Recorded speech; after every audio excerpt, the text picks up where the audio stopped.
Здравейте, приятели на BioExperts! Аз съм Александра и днес мисля да направя нещо, което едва ли някой е правил досега. Ще заклеймя суперхраните. Така, преди да затворите това видео, защото сте огромни почитатели на чия за закуска и за нищо на света няма да смените вашата спирулина за лънчтайма в офиса, нека направя едно важно пояснение. Няма нищо лошо в суперхраните. Лошото идва с маниачаването. Казано с други думи, дозата прави отровата. Или казано по съвсем различен начин. В стремежа си да живеем здравословно, днес хората сме склонни да залитаме в сериозни и понякога рискови крайности. Тези хора буквално се вманиачават. Ще ги срещнете на био, органик, еко или диетичните щандове в големите вериги магазини. Ще ги видите едни такива съсредоточени, четящи внимателно етикета на продуктите и усмихнати, защото те вярват, че ако всеки ден ядат водорасли, годжи-бери, киноа и кейл, ще са най-здравите хора на света. Дали обаче е така? Дали това са най-здравите хора в обществото ни днес? Не съвсем. Или поне не е задължително. Обяснението е в грешното разбиране за понятието суперхрана.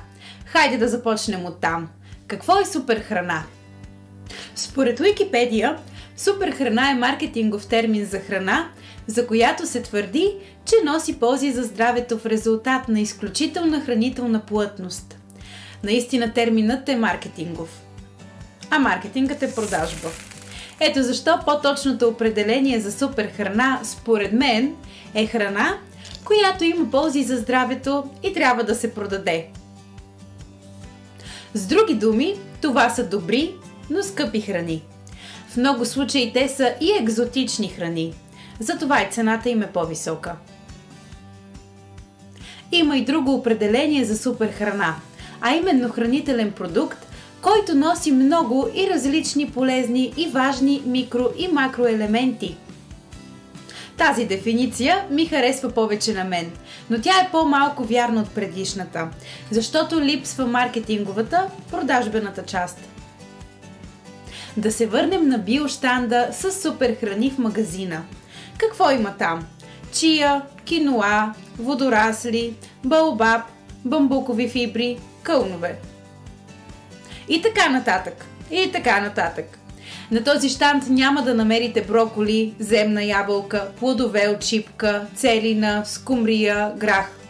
И за това според вас те не са суперхрани, нали така? Кое не ги прави суперхрани? Единствено и само фактът, че не са на въпросния щанд. Но и целината, и броколите, и земната ябълка съдържат не по-малко и не по-важни разнообразни и необходими нутриенти от споменатите по-горе чия и киноа. А знаете ли кое прави броколи, земна ябълка, плодове от чипка, целина, скумрия, грах по-добрата опция от екзотичните суперхрани? Няколко неща. Простите суперхрани, така ще ги отличаваме от екзотичните, често са родни храни. Те вирят в България. Следователно, можем да си ги набавим в по-свеж вид, в това число и от някоя ферма с биологично чисто производство. Не по-важното е, че тези родни суперхрани са храни, с които нашият организъм е генетично привикнал и усвоява много по-пълноценно. Простите суперхрани са и по-достъпни като цена. Не желая да се бъркам в ничий семейен бюджет и да препоръчвам да заменяте киноата с обикновения зрял фасол. Но, ако искате да се храните наистина здравословно, освен качеството на подбираните храни е от значение и постоянството. С други думи, ако на закуска си позволявате чия, но за обяд преминете на некачествена пакетирана джънк храна, нищо не правите, освен да влезете в рамките на бюджета си. Нали така? От друга страна, ако същия този бюджет разпределите за 3 основни хранения, с прости суперхрани ще постигнете оптимален ефект върху целия си организъм. Казвам всичко това в условия на растяща инфлация, в която храните поскъпват много бързо. Но не се притеснявайте. Дори и в тези условия можете да се храните с полезни суперхрани. Трябва само да замените екзотичните с прости. Простите суперхрани са по-еко. Тъй като ние от BioExperts силно подкрепяме каузата за максимално опазване на околната среда, нямаше как да не спомена темата и в днешния ни материал. Защо суперхраните са по-еко? Много е просто обяснението. Те не изминават целият този дълъг път, който изминава екзотичната и преработена по неясно колко рискови за въздуха технологии, за да стигне до нас. Простите суперхрани причиняват много по-малко въглеродни емисии. Ако темата ви е допаднала, моля споделете го по-долу с коментар, лайк или най-добре споделяне. Може да го шернете и с вашата приятелка, която постоянно ви обяснява, че няма нищо по-хубаво от кленовия сироп.